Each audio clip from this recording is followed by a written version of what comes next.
Canada's foreign minister is named Diplomat of the Year and speaks her mind in Washington. Truth matters. The 2018 World Cup kicks off today in Moscow.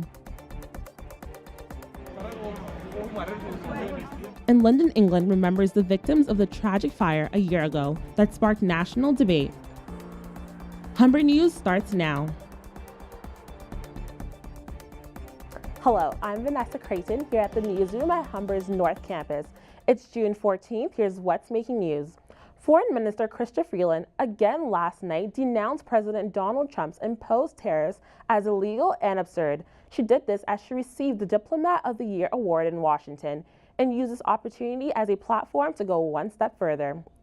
On Wednesday, Canada's foreign minister used her platform to deliver a dark and dire warning of the dangers of angry populism and the threats it possesses to the Western world and its partners. When people feel their economic future is in jeopardy, when they believe their children have fewer opportunities than they themselves had in their youth, that's when people are vulnerable to the demagogue who scapegoats the outsider, the other, whether it's immigrants at home or trading partners abroad. Although Freeland did not name President Donald Trump in her speech, she expressed no concern for his critics. Matter. Truth.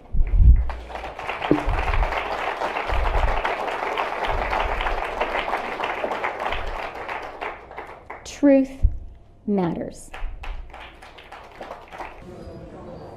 Just hours earlier, Freeland met with the U.S. committee and used opportunity to call out Trump's imposed tariffs which have been placed on aluminum and steel products.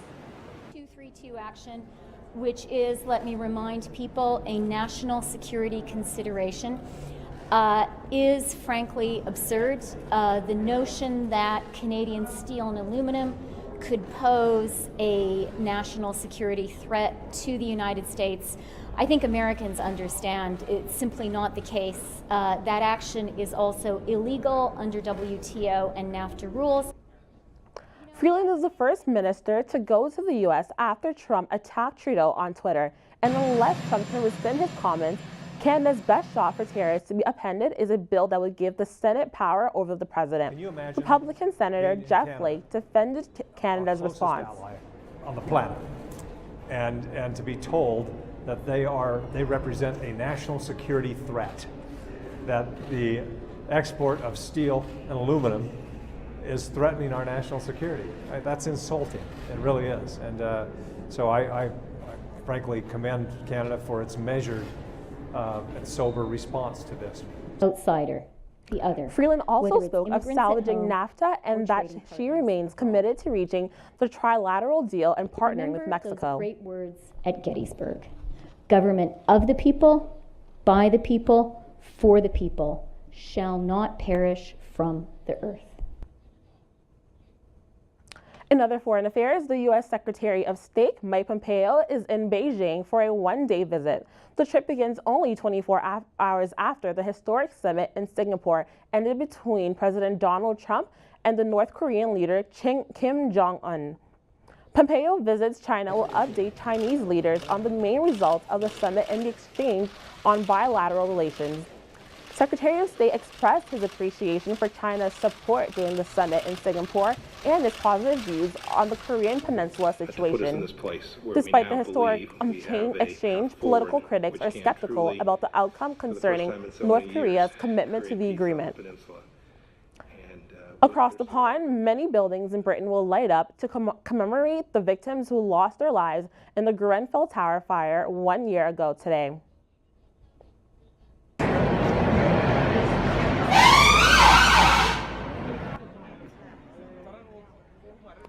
The fire happened in one of London's richest boroughs and prompted a national debate on the quality of public housing and the neglect of immigrant communities. London also held a moment of silence, which lasted 72 seconds, one for each victim of the night for a resident who died in hospital months later. Commemorations will also include a silent march this evening and religious services at churches and mosques. Meanwhile, an Arab-led alliance attacked the Yemeni city of Hodeidah on Wednesday morning, causing a humanitarian crisis.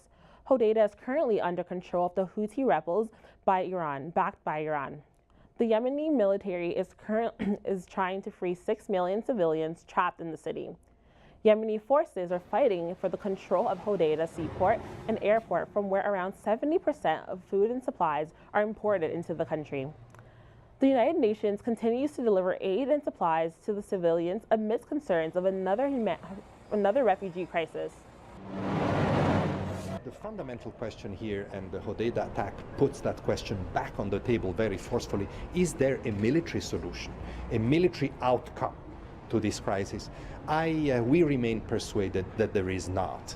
And therefore, we will see how this new military development continues. Britain requested that the UN call a closed-door meeting to protect civilians. Both the UN and the Red Cross are worried that this attack will create a surge in refugee numbers. They're urging the army to practice caution while fighting the rebels. To open the Sana'a airport, at least for the humanitarian reasons, for the people who need to evacuate, who are sick, who are wounded, to be able to leave. We can no longer afford to close this country so much for the Yemenis. We cannot keep the Yemenis hostage of this war. The UN Security Council will meet today to discuss the Yemen conflict that enters its second day. On local front, the city of Toronto took its turn hosting hearings on the missing and murdered Indigenous women and girls national inquiry. The inquiry was created to examine the systemic causes behind the violence that Indigenous women and girls experience. Frédéric Datirois has our story. The Toronto portion of the National Inquiry into the missing and murdered Indigenous women and girls wrapped up today with 2 panels on racism. One of the problems highlighted was the media itself and its portrayal of Indigenous Canadians. Tanya Talaga of the Toronto Star was one of the expert witnesses. Marion Bowler, the commissioner, she mentioned that some of the families didn't want to testify in an open forum because they didn't want members of the media listening to their stories and then writing them down, because they've had experiences in the past with media that have not been sensitive to their stories, and that's very hurtful and it's traumatic after you've already been through so much trauma.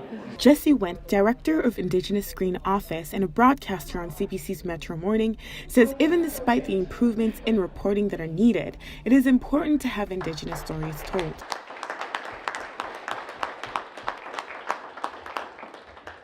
Things like this is really what journalism should be almost entirely about. Covering issues that affect people that many don't know about, but need to know about in order for them to be informed citizens and actually fulfill their obligations as informed citizens when it comes to voting, anything, just living life. Then proceeded to an afternoon on talks of Indigenous children and youth in welfare systems and how we can progress to bettering their life. I don't want us to always talk about First Nations kids.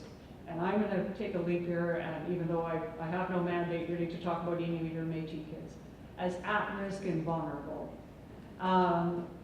They are more than that. I meet these kids every day, and they've got the same strength that I've seen in their ancestors. And we cannot allow ourselves to believe, or in fact to live, the idea that multi-generational trauma is stronger than our multi-generational strength. It is not. The overall inquiry has not been short of criticism. Many people had lost faith in having the inquiries take place after numerous resignations and a request from the Commission to receive more time for hearings. One of the women working in the inquiry wanted to leave with this note saying, Canadians, all the Canadians, it starts with you. Please, please make a difference. This inquiry is one of many that has been happening in Canada with regards to Indigenous issues and affairs, and they're saying we're hoping that this is the last that Canada has to look at the Indigenous issue in this light. For Humber News, Frédéric Datirois. Also, a Hamilton, Ontario murder trial is underway in the killing of an Indigenous man from the Six Nations. On Tuesday, the jury heard the dramatic 911 call made by the accused, Peter Kill. It looked like he was literally about to shoot me, so I shot him. I didn't want to lose my life, so it's kind of... 28-year-old Hill is charged with the second-degree murder of 29-year-old Jonathan Stiers. Kills alleges his truck was being robbed and that he responded in self-defense. Stars is the father of 2 from the Oshkoshane First Nation. The case is gaining attention in its similarity to the controversial Gerald Stanley trial. The Saskatchewan all-white jury found Stanley not guilty in the fatal shooting of 22-year-old Colton Bushy of the Cree Red Pheasant First Nation. The FIFA World Cup 2018 will kick off at Luzhniki Stadium in Moscow today. Russia and Saudi Arabia are taking the field for the first match of the tournament.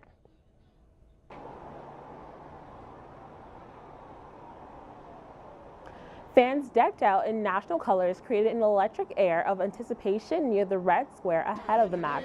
The Saudi team makes their first World Cup appearance since 2006. They're coming off of the back of successive friendly losses to Italy, Peru, and Germany, but they did beat Algeria and Greece in May. Saudi fans are pretty optimistic about their side chances. Tonight, I think we will win this game because we have a great team.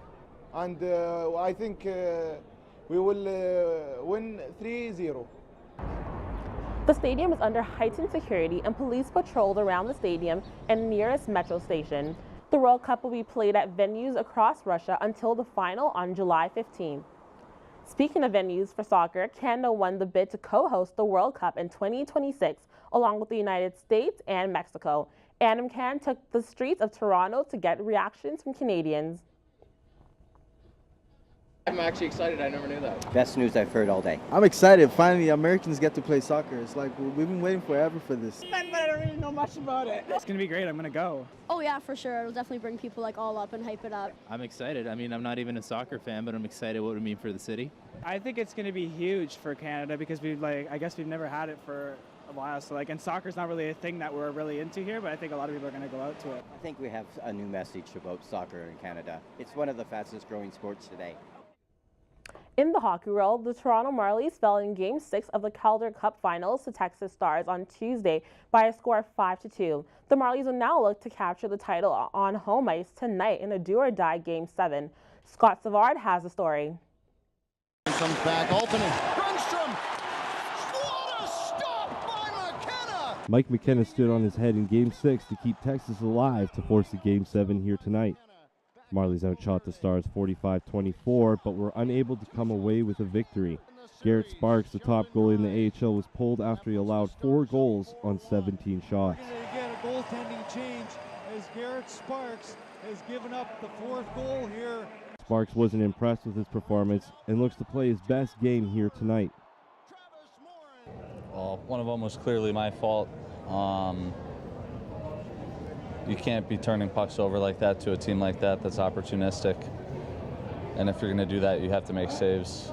And I didn't do that today. What's the confidence level to bounce back in Game 7?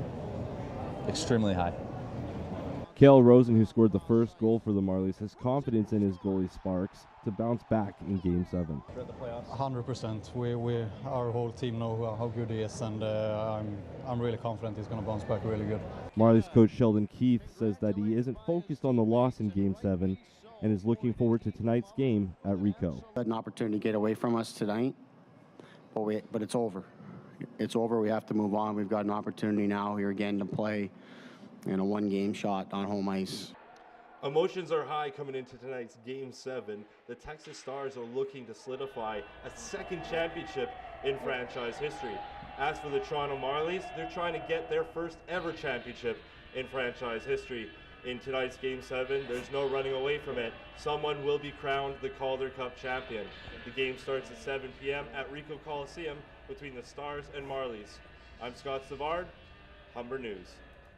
Before we go to the weather, we leave you with this funny story. A raccoon is giving the web-slinging superhero Spider-Man a run for his money.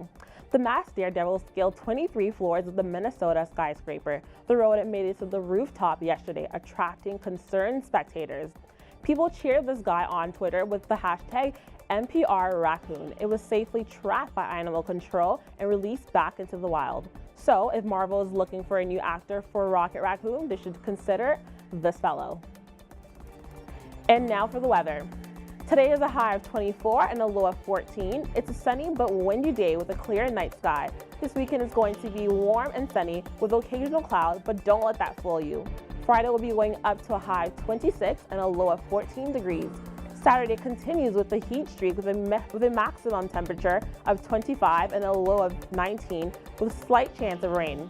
Sunday is a sunny day with a high of 33 degrees and a low of 21. Now is a good time to stock up on that sunscreen. Goodbye. That's all for today. Remember, you can head to humbernews.ca anytime for all the day's news and much more. Humber News is produced and written by students in the journalism program. I'm Vanessa Creighton. Thanks for watching. We'll see you again next time.